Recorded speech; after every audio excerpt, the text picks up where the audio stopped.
Hello, everybody. Thanks so much for joining us. We're going to wait a few seconds for folks to trickle in. We're very excited to get started.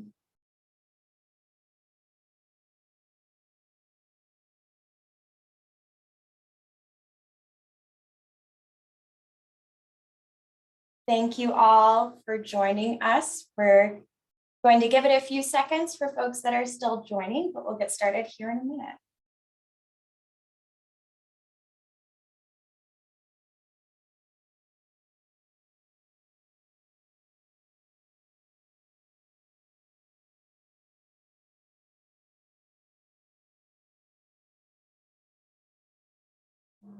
Right, good afternoon or good morning, everyone, and thank you for joining NCSL's webinar, State Strategies to Increase Access to Supportive Housing. My name is Kelsey George, and I'm a policy analyst with NCSL's health program, and I'll be your moderator today. A few quick reminders as we get started. We encourage your participation throughout the webinar today, and there are two ways to do that. One, through the chat, and two, through the Q&A. Please use the chat to share comments and the Q&A for questions directed at our speakers. We'll take questions at the end of today's webinar, so please send those at any point and make sure to upvote questions in the Q&A that you're also curious about. Let's do a quick warm-up in the chat. Take a moment to share your name and the state where you're tuning in from today. As you all enter that into the chat, I want to give a reminder that today's webinar is being recorded and will be available on NCSL's website within the week. Also, if you have any technical issues at any point, please email registration@ncsl.org for assistance. Lastly, I also want to thank the Health Resources and Services Administration, HRSA, for their support of today's webinar. With those logistics out of the way, let's get into today's presentations. We know housing and health are connected. Research shows that access to stable housing may improve health outcomes and decrease healthcare costs. Affordable housing is also part of the equation. If people spend a large portion of their income on housing, less of their budget is available for healthcare expenses. Additionally, various physical hazards, such as the presence of lead, poor air quality, or extreme low or high temperatures, can lead to higher rates of chronic conditions or injury. Over the last couple of years, we're seeing an influx of housing-related legislation. Since NCSL began tracking housing and homelessness legislation in 2019, we've seen 3,176 bills introduced across all 50 states, the District of Columbia, and the territories. Nearly half of those bills were introduced in 2021. These bills relate to topics including eviction prevention, supportive housing, recovery residencies, medical respite, among many others. Supportive housing, the focus of our conversation here today, sits squarely at the intersection of housing and health. As a strategy to improve health outcomes and generate healthcare cost savings, supportive housing has gained traction in states. 64 bills across 15 states have been introduced since 2019, and several states have begun exploring ways to expand local supportive housing programs statewide. For today's webinar, we're going to walk through what supportive housing is and how states are utilizing supportive housing with the help of several experts. First, Marcella McGuire, Director of Health Systems Integration for the Corporation for Supportive Housing, will provide an overview of supportive housing, including funding streams that states are utilizing to establish and expand programs. Then we'll hear from Kathy Alderman, Chief Communications and Public Policy Officer for the Colorado Coalition for the Homeless. Kathy will discuss how the coalition has implemented supportive housing programs that have led to cost savings and improved health outcomes for participants. Lastly, we'll hear from Maxwell Ruppersberg, Director of the Office of Supportive Housing within the Georgia Department of Behavioral Health and Developmental Disabilities. Maxwell will share Georgia's supportive housing programs, serving individuals with mental health disorders who are experiencing homelessness. If all goes as planned, we will close our webinar today with about 10 minutes for audience questions. With that, I will pass it over to Marcella to kick us off here today. All right. Thanks, Kelsey and Sam and everybody at the National Council of State Legislators. Really, really appreciate the opportunity to present to folks today and look forward to the conversation. I'm here to talk to you about supportive housing, and we'll talk about what it is. We'll talk about the funding streams that could typically support it. And then we will also talk about what we're seeing out in states right now and where we see state legislators' role in supporting that. So next slide, please. So if you're not familiar with CSH, we're a national nonprofit. We have 29 offices in 13 states. Our North Star, if you will, is to increase supportive housing capacity. No community has enough supported housing. We actually have estimated that the nation needs an additional 1.2 million units of supportive housing for a variety of populations, including those aging, those with substance use disorders, those with intellectual disabilities, as well as those experiencing homelessness. And often the supportive housing quality is not as good as we would like it. It would not meet quality standards that CSH has developed as well. So that's a lot of our conversation here. Next slide, please. But we think, and we always like to use this slide with state legislators because we feel that this is really important one for you all. We want to maximize public resources. We want to make sure that we're using those public resources in the most effective and efficient ways possible. And we want to see a level of coordination.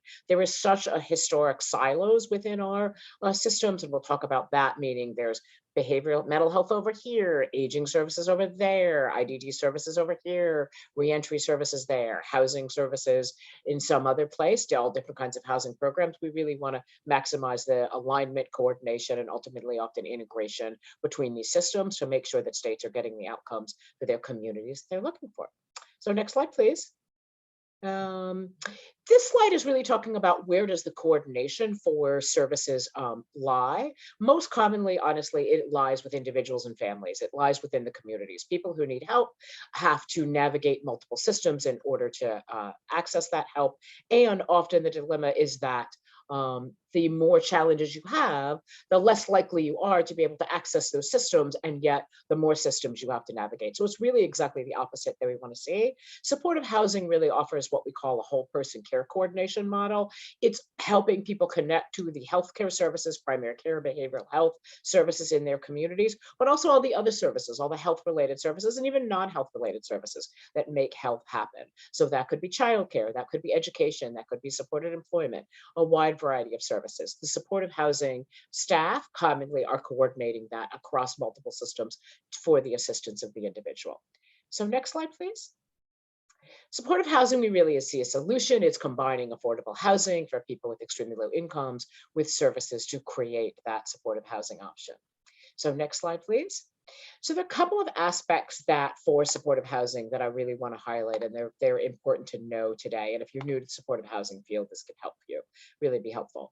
One, supportive housing is permanent. This is not a program. This is not we live here for X amount of time and then we're done and where do we go? Well, not really sure.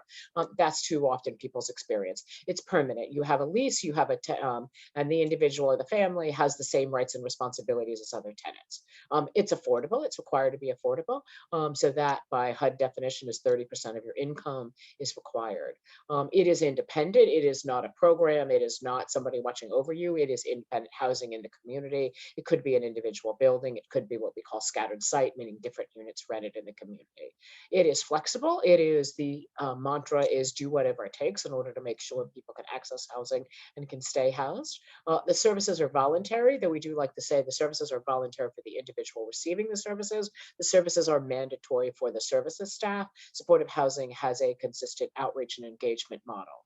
And it is tenant-centered. It starts with who is the individual, who is the family, what do they need, what is their goal.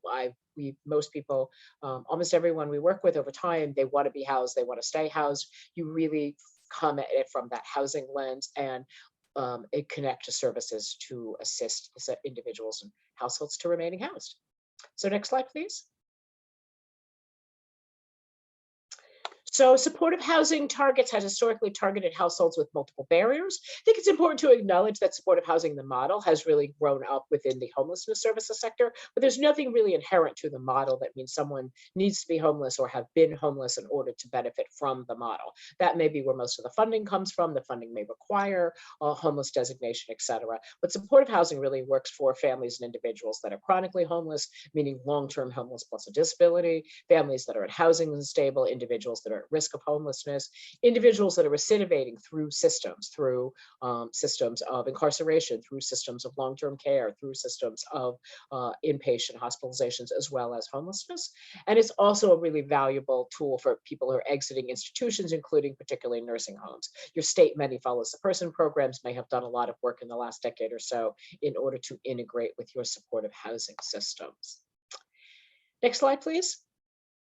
We see supportive housing outcomes generate significant cost savings to a variety of different public sector systems, homeless shelters, inpatient units, acute units, emergency departments, and jails and prisons. I also just want to highlight that supportive housing is a model that we think is very much rooted and grounded in equity. We recognize that the massive inequities when it comes to who experiences homelessness in our communities, who is incarcerated, and the impact of massive incarceration on communities. And we see this as a tool in order to try to begin to build one of the many tools we need in our communities in order to build equity.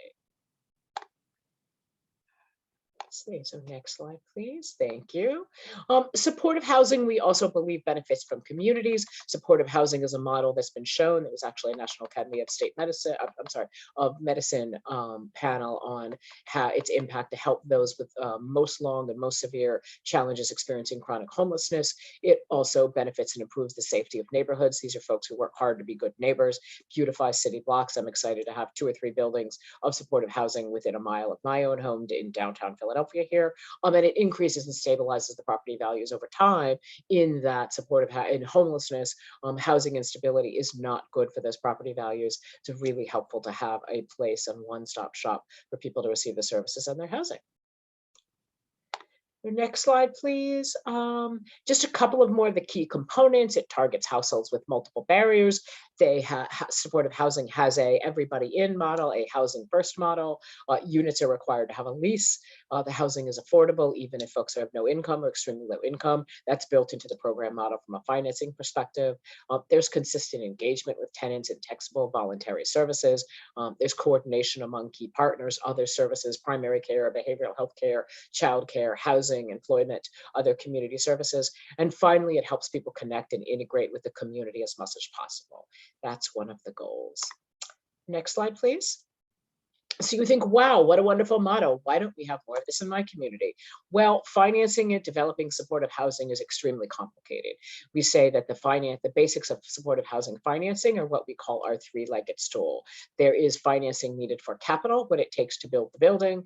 There is financing needed for operating, what it takes to keep the rent affordable, often what it takes to keep it to keep a property operating is higher than what people can afford to pay for rent if you're targeting an extremely low income population. So you need those operating subsidies. And then finally, it needs services. It needs in-home, assertive, flexible services to address the service needs of individuals. And it needs to work with those people over time. It does it from a housing lens to ensure that people are able to be good neighbors, are able to thrive in their communities in the most effective manner possible.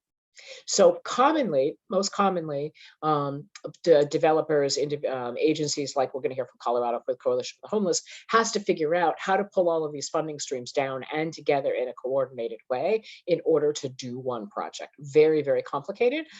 We are advocating at CSH to make it more simpler as well. But we'll go into some of the many funding sources that can go into that, including, next slide, please. The housing affordability, you see the homeless systems, continuums of care, you see housing opportunities for people with AIDS or the HUD-HOPWA program.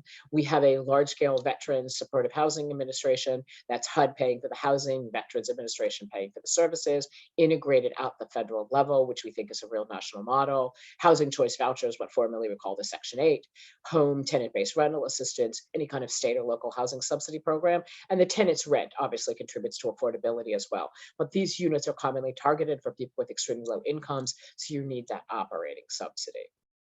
Next slide, please. So, and then where do the services funding come from? Well, we'll see it a little bit. We've got a map of what states are covering tenancy support services by a Medicaid benefit.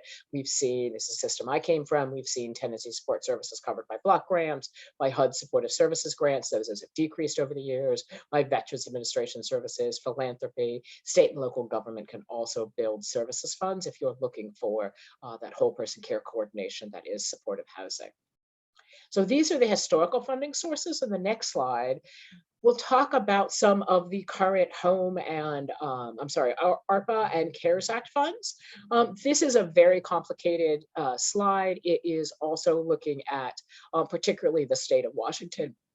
Excuse me, this is an analysis that CSH has done for Washington State and a number of other states. Happy to share with folks. Oh, I'm so glad people are working on getting this to fit, because I've had to run back and forth to make sure I have everything I need. So this is an analysis of all of the different HUD funding and Health and Human Services funding, and we've done this analysis. Next slide, please. For a number of different states. This is our analysis of what are the components of creating new supportive housing, developing new units, funding supportive services, acquire buildings, etc. And then analysis of looking at all of the new CARES Act and ARPA money and which of those sources can be used for these. For this. Next slide, please. That's for housing. This is for services. Know that none of these, funding streams, every block in this is checked. But what I can tell you is that for both of the two slides, some block is checked at some point. So it's important to know that all of the components, all of the steps, all of the funding that you need for supportive housing, you can find all of those somewhere in your state's local ARPA or CARES Act funding. Next slide, please. Let's see, where are we having trouble seeing what that is? Okay. Oh, timeframes. That is the last is your how long it is you have. This is also part of our analysis. We've been able to look at exactly when the state will run out of that funding. I realized that I do not have the slide I thought I had, and this is my fault, of our CSH has a new map. I'll put a listing of it in the chat that looks at whether your state covers tenancy support services. It literally just came up 2 days ago, so I wasn't sure whether I would be able to have it or not. But I don't know if I'm allowed to share screens, or is that allowable so I can show folks this? Is that possible? Or yes, you can. Awesome. Okay. See. So I'll put a link to this in the chat, but this is CSH's new map. Your first question may be, hey, does my state cover tenancy support services benefits in my state? If your state is in purple, the answer is yes, it does. It does not cover that benefit for everyone. In Washington State and Minnesota, it's focused on homelessness. In Pennsylvania, it's focused on people with intellectual disabilities. In Virginia, it's focused on people with behavioral health disorders. In Oregon, it was focused on folks with substance use disorder, and now they are expanding it to individuals with aging and physical disability waiver services. States are also planning, states are negotiating different waivers or state plan amendments with the feds on the Center for Medicaid and Medicare Services as well. So this is a new map. Again, I'll put a link to this in the chat if anyone wants to take a look at it. And if you hover on any of these states, I will, it should, and it will give you a little pop-up that tells you what the program's called, what the possibilities are, and then a link and where it is in the process. So yeah, and with that, I will turn it back over to Kelsey, I believe. Thank you so much for providing that foundation for today's conversation, Marcella.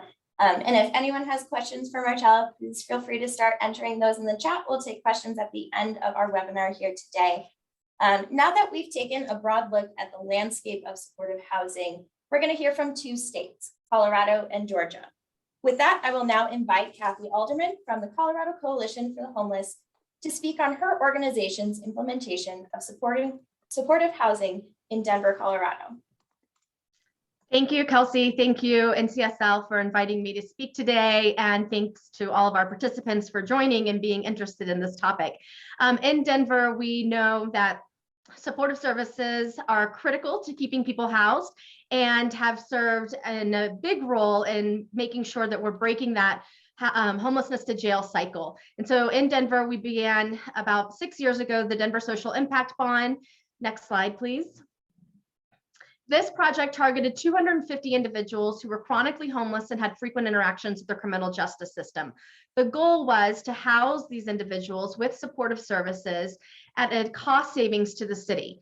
And we had some private investment to help us build buildings and provide services. We were able to get some Medicaid assistance for those services, and we had an independent evaluator, Urban Institute, to tell us how this program was working and how we were saving money across our systems, which is critical because at the Colorado Coalition for the Homeless for the last 36 years, we've been housing individuals in supportive housing. We know that it works, but we haven't always had the resources to evaluate it.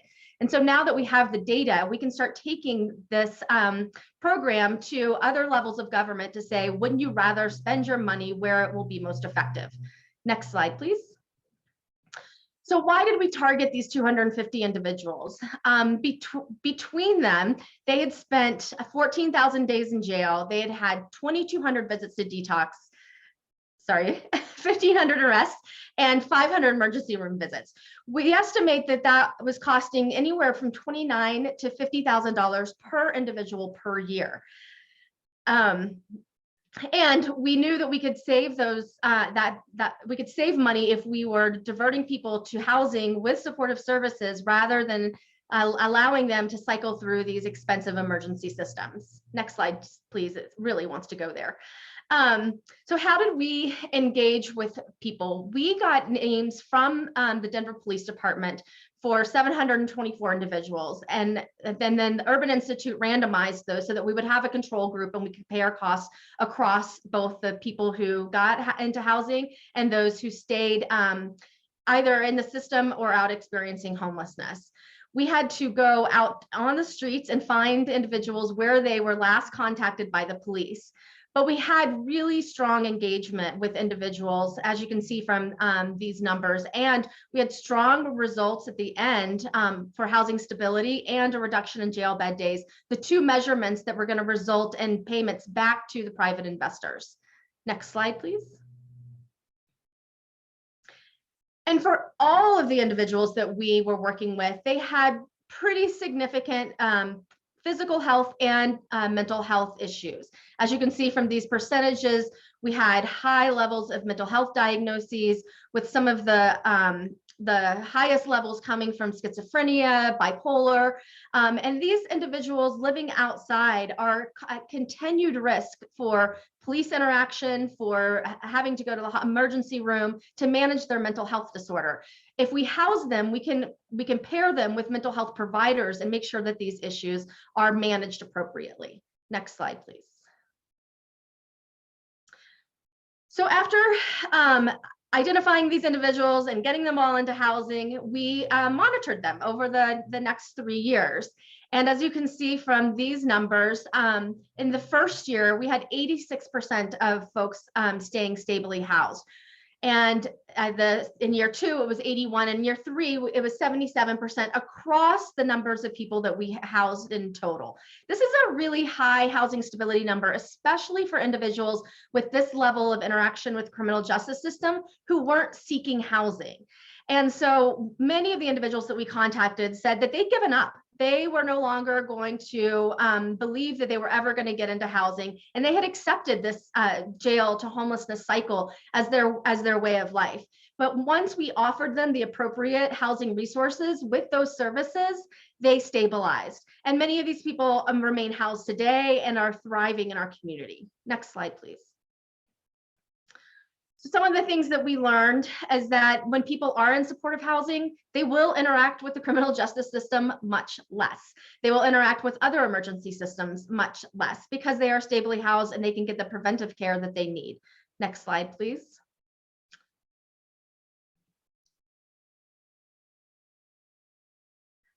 People in supportive housing use less emergency health care and they receive more office-based care. And this is a good thing. We want individuals to go to the doctor regularly rather than using the emergency room every time they have a healthcare condition. It also means that we can manage their health condition over the long term by making sure they're taking their medications and they have a place to store their medications, to making sure that they're engaging in the correct physical activity that they may need for their healthcare, because they have a place that they can rest after they do that. So supportive housing really does impact individuals' health, mental health, and physical health. Next slide, please. And we know that there's also a huge impact and cost savings to our other emergency systems, like detox, like emergency rooms. And we saw a serious reduction in both of those access points, which are extraordinarily costly. We also saw less use of emergency shelter, and that can be another cost savings to the homelessness response system. Next slide, please. And at the end of the SIB, basically what we learned is that by providing housing with supportive services, we offset the cost by almost half for what it would cost to leave that individual cycling through these emergency services. And you can see on this list all of the different areas in which cost savings were achieved. And so we would argue to governments that you can take those cost savings, you can plan for those cost savings by investing in housing and supportive services, and you're going to be spending your state resources, which are often scarce, much more effectively. Next slide, please. And this program was so successful that we are now entering the second phase, which is the Denver Housing to Health Pay for Success project. This has been funded by the federal government with some state resources and some local Denver resources through the Federal Social Impact Partnerships to Pay for Results Act, which is quite a mouthful, but we just call it the CIPRA project. And this next phase will be to evaluate and measure the cost savings that can be achieved to Medicaid and Medicare for supportive housing. So rather than letting people, again, cycle through those emergency systems, we're going to be managing their healthcare in supportive housing and making sure that that's a benefit to those two systems. Next slide, please. And there are other efforts in Colorado right now to provide more funding for supportive services. So we received quite a bit of American Rescue Plan Act funds, and currently we are looking at recommendations coming from the Affordable Housing Transformational Task Force. And that link, which I imagine that this deck will be shared with you after, will take you to the final report. That's $400 million going to housing and homelessness. If projects for permanent supportive housing are proposed, then supportive services will be funded through those dollars. But of course, they have a time limit on them. And so we must plan ahead to make sure that we're not providing operating costs that we can't maintain and sustain. We also have a behavioral health transformational task force and subpanel, which is directing $450 million. And they have included supportive services as one of the critical components for their funding. However, we know that supportive services is much more than just behavioral and mental health services. It includes things like community connections and vocational services, family support services. And so we know that the supportive services need to be broader than just coming from a behavioral health perspective.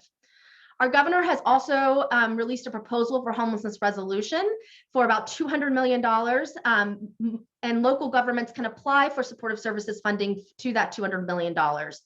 And currently we are aligning our emergency housing vouchers with our healthcare policy and finance and Office of Behavioral Health funds to make sure that every emergency housing voucher has supportive services funding. Much of this has to be worked out in legislation, which we're in the middle of our session right now, but we will see these dollars begin to flow probably in late summer, early March.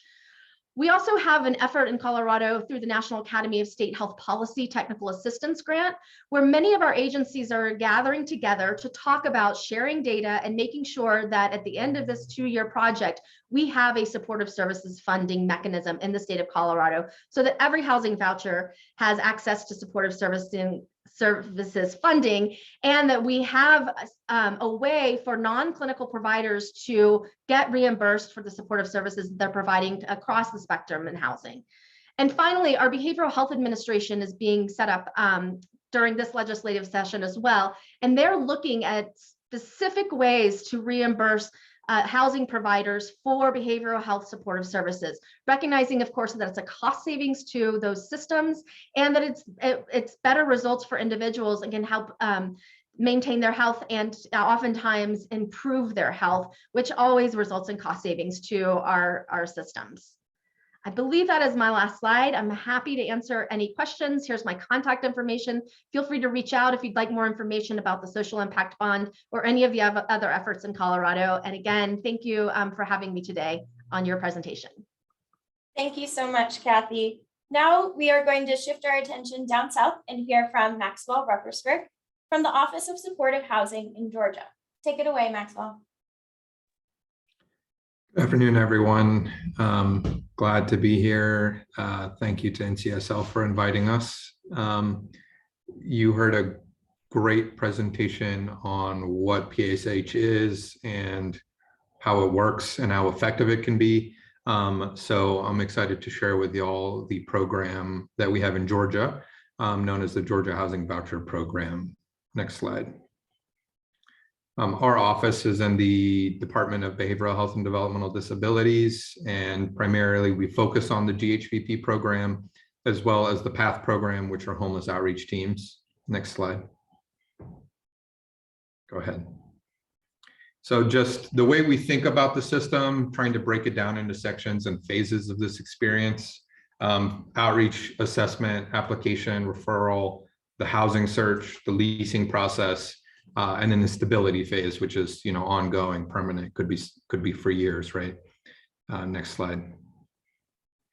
So the Georgia Housing Voucher Program, it's a state-funded program administered by the Behavioral Health Authority, which is TBHCDE in Georgia. It is the result of a 2009 Olmstead settlement between DOJ and the state of Georgia.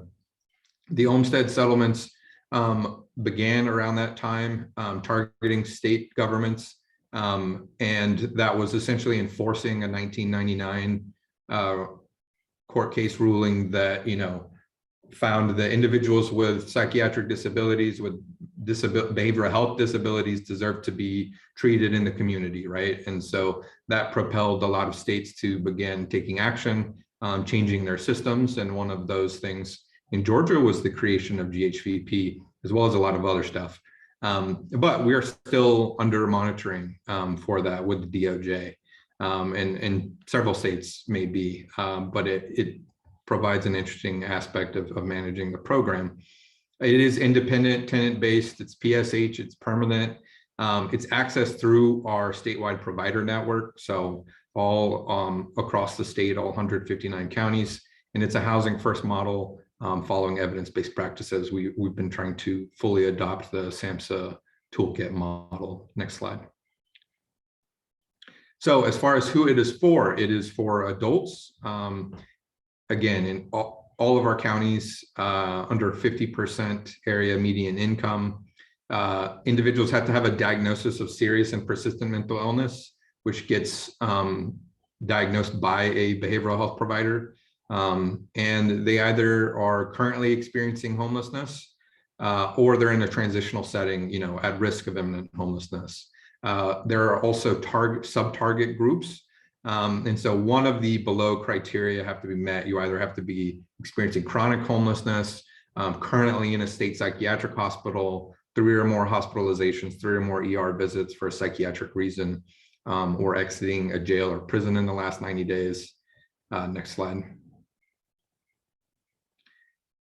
To share some figures and timeframes about our program. Again, it's been around since 2010.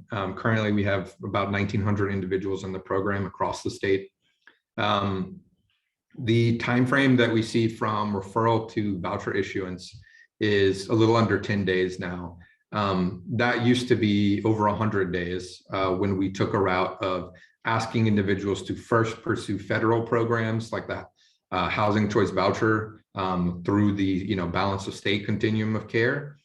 When we said, all right, let's send people first to GHVP, we have the most flexibility, let's try to get them housed as quickly as possible. We were able to reduce that by 90%, which was a great change. But what we see is that the primary challenge that folks face, we got really good at issuing vouchers, is converting those vouchers into housing, right? So we issue far more vouchers than we see get converted. 37% when we looked at FY21. The folks that do convert them, it takes them about 90 days, right? So 3 months. And we recently extended our voucher expiration timeframe to 120 days to try to accommodate for that. But that is a real challenge, and I'll mention that in a second. Next slide. So our totals, just to kind of show you the level of surveys, these specific housing needs surveys that are conducted across the state. 3,000 of those, which identified 1,700 eligible individuals, close to 1,000 referrals submitted, very high approval rate on those referrals, right, for vouchers issued. But you can see that a far fewer number were able to achieve housing during that time period, 190 in the last fiscal year. Next slide. Some financial figures, which are always helpful when you're thinking about these. Our program is 20.6 million in state funds, fully state funded. We did receive a cut during COVID. It was closer to 27 million previously. The average annual costs, when we look at how much we're having to pay per household, is about 8,000 at the yearly rate just for the rental costs. The housing supports with this new program that we're rolling out comes to about 3,000 annually per person, but that is while we are fully funding it, and that is going to reduce as the Medicaid billing through that program increases. We're currently in year 1 of the rollout for the support program. And there's some details on how the rental costs are determined. I don't need to talk through those. You heard those standards from the other presentations. Next slide. So bridge funding is a really important part of our program, and it's how we get people started. So it's up to $2,500 per household. You can use it for anything you need: application fees, deposits, utility, startups. We use it for furniture, household goods, first month's, groceries. It's not an ongoing resource, and that is a challenge. But we also, during COVID, implemented a couple allowances, allowing for temporary shelter to try to address shortage of transitional options and getting people out of potentially, increased dangerous situations, as well as $1,000 in eviction prevention, trying to, address fears about damages caused by tenants. And those are made by the agencies, and they get reimbursed through DBHDD. So just from a logistical standpoint, they're writing that check on behalf of the individual. Next slide. So the housing support program, really important. It is ensuring that we have support for folks throughout the process. This is a new element. It's replacing something that we had before that just wasn't quite working. And the really important aspect is that we created a new specialty service. And so it's comprised of these unbundled Medicaid billable supports, things like case management, you'll see them. And it's a required component. And what this means is that treatment is not required, but ongoing engagement in this support program is, so that there's at least a monthly visit occurring. We know that the household is still there. We know the housing is still safe. And we can, remain in contact with them and keeping a connection to the service system. They don't have to be in treatment services to be in the program, but now they will have to be at least engaging on a monthly basis with these providers. Next slide. You can see how that works, right? So the clinical provider can fall out just because someone can decline further treatment.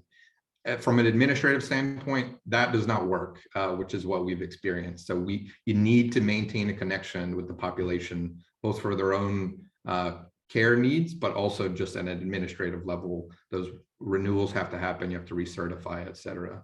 Next slide. These are the billable supports. I just want to include this. Next slide. So state barriers and opportunities. Rental costs increasing is a really big challenge because we align with HUD standards. Nationally, there was 16% increase, right? That was a huge increase for any year, and it was higher in Georgia. We're seeing fewer and fewer properties interested in accepting vouchers. There's really no incentive for them if they can simply opt out when in a competitive housing market. There is a shortage of transitional housing options. Access to benefits takes a long time. As you know, it really slowed down in the last few years, and that creates a major barrier for financial sustainability for individuals. We will pay 100% of someone's rent if they have no income, but they still need to be able to cover utilities, and that's been a challenge for us, something to think about if you're thinking about new programs. Next slide. So things I would, suggest is the bridge funding program for us has created a flexible funding source where we can create innovative approaches. Sorry, that was my own timer. So that we can be flexible. Also thinking about how we can incentivize or even mandate, address source of income discrimination. System integration is a big thing that we're working on in Georgia, trying to collaborate between the homeless service system and the behavioral health system is really critical. Exploring programs like SOAR through SAMHSA, trying to increase benefit access, and mental health coverage parity. That's something Georgia is exploring in the legislature right now. Next slide, and I will just cruise through. So these are just some examples of our partnerships. Again, trying to reach people coming out of correctional settings or hospital settings, trying to collaborate with the continuums of care, because the Behavioral Health Authority has to cover the whole state, at least in Georgia, where these COCs are, limited coverage areas. And we've been working with the Pathways Housing First Institute. I'll stop there. That's my end. Thank you all. Thank you so much, Maxwell, and thank you again, Kathy and Marcella, for sharing insight into the implementation and legislative role in supportive housing at the local and state levels. I'm going to ask Kelly to stop sharing our slides here for a second and our presenters to come back on camera. And as we end near the end of today's webinar, and you all continue to put your questions in the Q&A, I have a question for all three of you, Marcella, Kathy, and Maxwell. As we've seen from all of your presentations, there are several actors involved in the creation and implementation of supportive housing. That may include housing agencies, healthcare departments, Medicaid agencies, community organizations, healthcare providers, policymakers, and more. What advice would you give states looking to create or expand supportive housing programs to effectively work across all of these partners? I will kick it to Marcella first. Or let's see, let's make sure I'm okay. Good. I'll mute. Just checking. I think it's very important at the state level that you have a conversation about what your policy priorities are in regard to this. Your policy priorities may be, if you're on the West Coast, my guess is your policy priority is around ending homelessness. You may be in a state with an Olmstead settlements and requirements. So like Maxwell, your group is people with behavioral health challenges. Then I think it's important to bring the leaders from your systems of each of those legs of the three-legged stool, the capital, the operating, and the services. Your policy priority group will drive who you bring at the services table, i.e. if you're working, if you're an Olmstead settlement around aging, then you're going to need to bring your aging and your Medicaid offices to the table. Think strategically about which of those departments you have in order to build that build that team. I will also put in the chat a document CSH created that is very much a step-by-step, okay, now you want to develop supportive housing. Here is step one, here is step two. We created it for health centers, so there is a lot of detail. I'm not a housing finance person. I love this document because it teaches me so many things, but you really need a team of people who understand all of those legs in the three-legged stool. Thanks so much. Kathy, anything to add on working effectively across partners? I think Marcella really covered it, but one thing I would say is if you're looking at supportive housing for the resolution of homelessness, it'd be really smart for your state to set up an interagency council or advisory group on homelessness that brings together all of the siloed departments that are working independently on homelessness resolution. And that would include your Department of Education, Department of Corrections, obviously your Medicaid agency, your public health agency, however your homelessness response system is managed. And I think getting support from your governor's office for this type of agency so that it can react and respond in a real-time way as things change and as more funding or resources become available. And I'll just highlight too that the integration of health into housing is a critical component for people's stability. And we've often thought of these as two separate systems, and they really aren't. People's health outcomes absolutely depend on their housing outcomes, and people's housing outcomes are reliant oftentimes on whether or not their health issues are being treated. We have several facilities where we have built health centers into our supportive housing buildings, and it has made all the difference to our residents and clients. So I would just really encourage encourage us to start thinking about this integration model a little more seriously, because it really, those things are so interdependent on each other. I would also add, though, absolutely agree with everything Kathy said. And then I would also add, though, but at the accessing services level, those things are completely separate. They're siloed. It doesn't make any sense. You're not going to get the outcomes you want to get in order to until you figure out how to integrate the systems and address the ease of access issues. Colorado Coalition for the Homeless does an amazing job of doing all of that navigation, but it shouldn't be that hard. It shouldn't take, somebody who does this work full-time professionally in order to be able to access and integrate those systems. And just say that the burden for that should not live with the individual and the families. It should live with integration at the government and provider level. And it shouldn't be that hard for providers. Colorado Coalition is absolutely one of our unicorns out there. They are the A++ student. We need to derive a system that you can access the financing and braid and blend the funding with being an average student. It shouldn't have to be as amazing as you guys over there, Kathy. Thank you both. Maxwell, anything to add from your experience working across partners there in Georgia? Yeah, I agree with what was said. Housing is healthcare, and so we really can't think about these systems as being separate. And we've built our own problems by bifurcating and atomizing all of these systems. We have started seeing an increasing level of interest from justice system partners to actually address this, because they're acknowledging that their system's not succeeding in what they're attempting to do by institutionalizing people in jails. Creating, hate to say it, but task forces, like committees, there's always enough, but to bring those partners together is really helpful because it can be achieved, right? And so we've been exploring like integrated assessment tools kind of as a foray into this, and talking about what does data sharing between these systems look like. It is a gargantuan task to talk about data sharing between state agencies, but it's one that, can be done, and it is the responsibility of the state to do that. We have to invert the burden, right? It needs to be on the system, not the individual, to navigate this stuff. And the outcome will ultimately be in our interests, right? It's saved time, it's saved resources.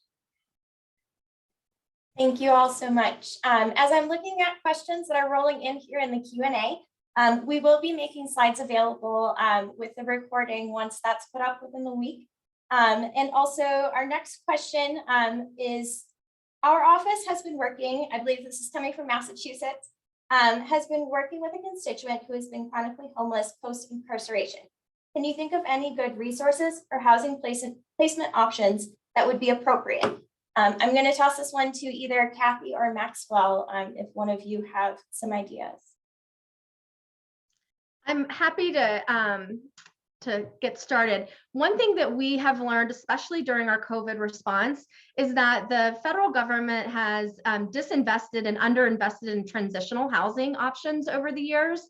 And that has left a huge gap in our system. And so people are being discharged from the criminal justice system, they're being discharged from hospitals with no place to land. Because it's not always easy to come out of those systems and get right into housing. But if we had investments in what we refer to as bridge housing, and Maxwell was talking a little bit about their bridge program, in transitional housing, then we can start working with individuals to figure out what is the appropriate long-term housing solution. And I use the hotel motel model, which is something that we've been using during COVID response for high-risk individuals who couldn't stay in shelters because if they got COVID, they would likely require hospitalization. We housed almost 800 people, 1,300 since the beginning of the pandemic, in hotel and motel rooms. And that really gave us the opportunity to help them stabilize and get things in order so that they were prepared for housing when that voucher became available or when the housing actually opened up. And so I would really encourage states to, one, encourage the federal government to begin reinvesting in transitional housing options, but two, start thinking about transitional housing options, especially for people exiting systems, as a way to help them bridge to a long-term housing option. Once an individual has entered the cycle of homelessness and begins using those emergency systems as their healthcare and as their housing, it is very difficult to break that cycle without really intensive interventions.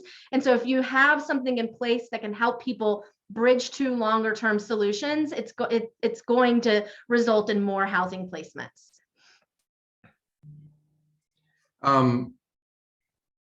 As far as specific, resource, since we're not in your state, it's hard to say, but it depends where you are.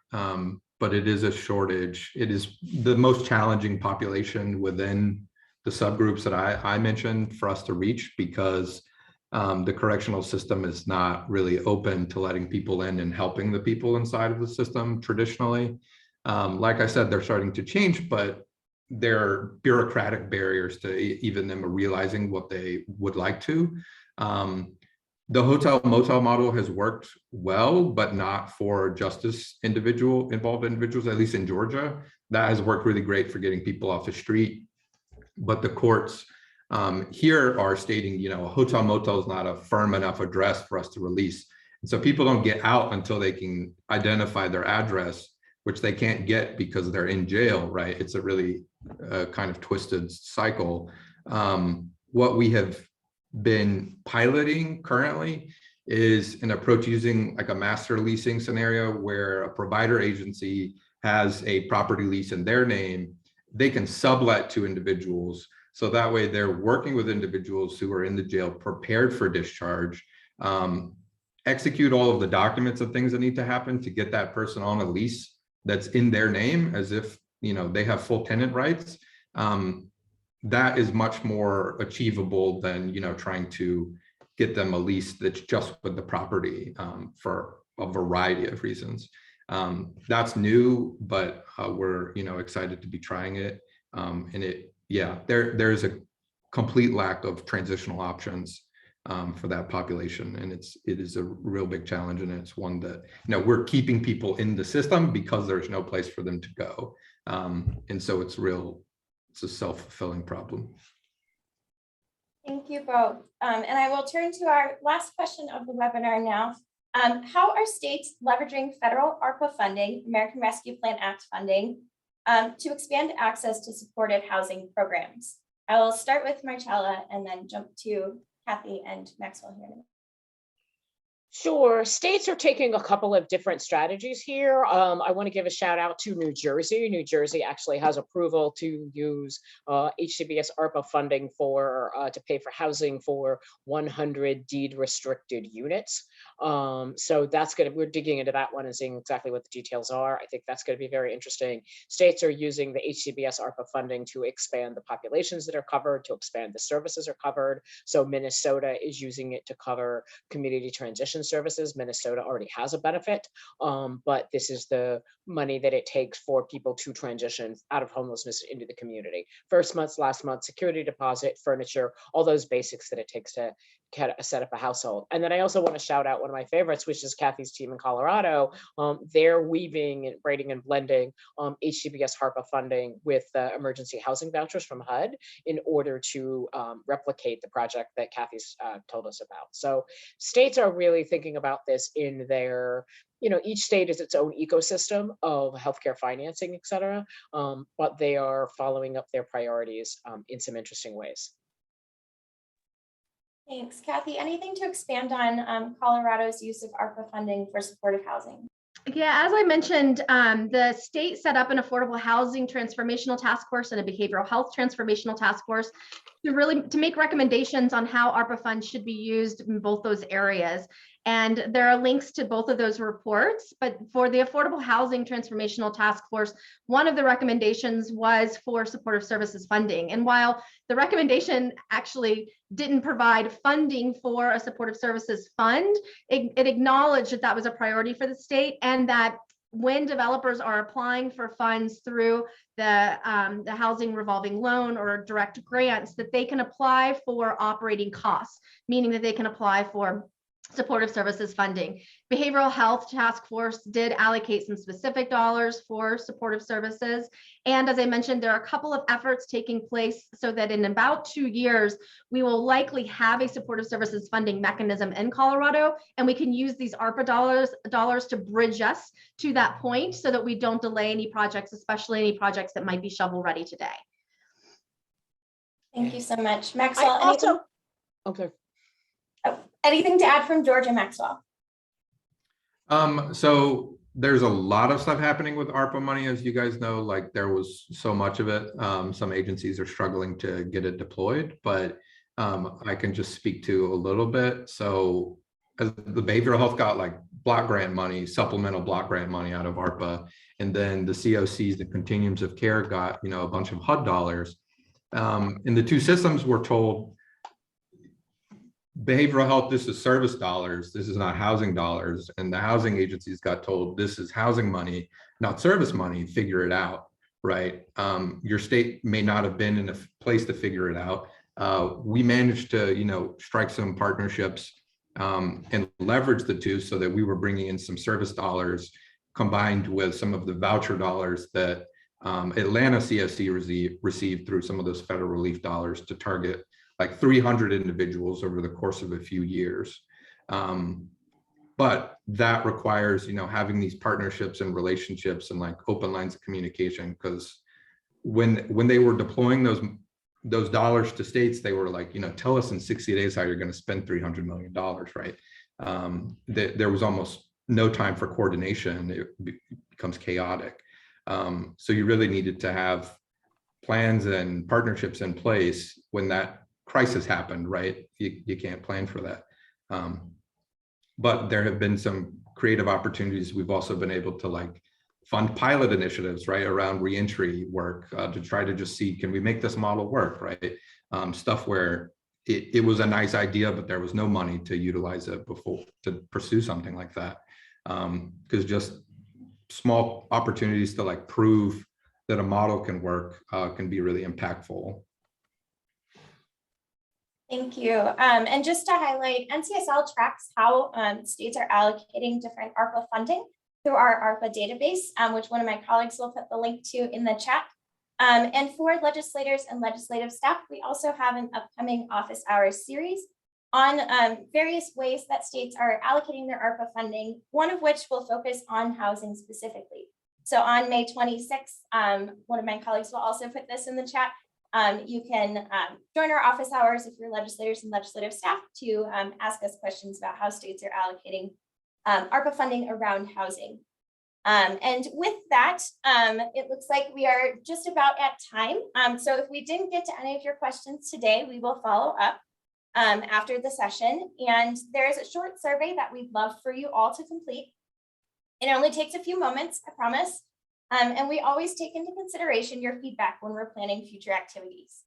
I also want to highlight a handful of other NCSL publications and databases as useful resources for you all. If Kelly can share our resources slide again. And I would like to extend a final thank you to our presenters here today for their expertise and time. A special thank you to the Health Resources and Services Administration for their support of this webinar as well. And finally, we wouldn't be here without all of you today in the audience. Thank you for joining us. A recording of today's webinar and the presentation slides will be available on NCSL's website within a week. Have a great rest of your day and a wonderful week.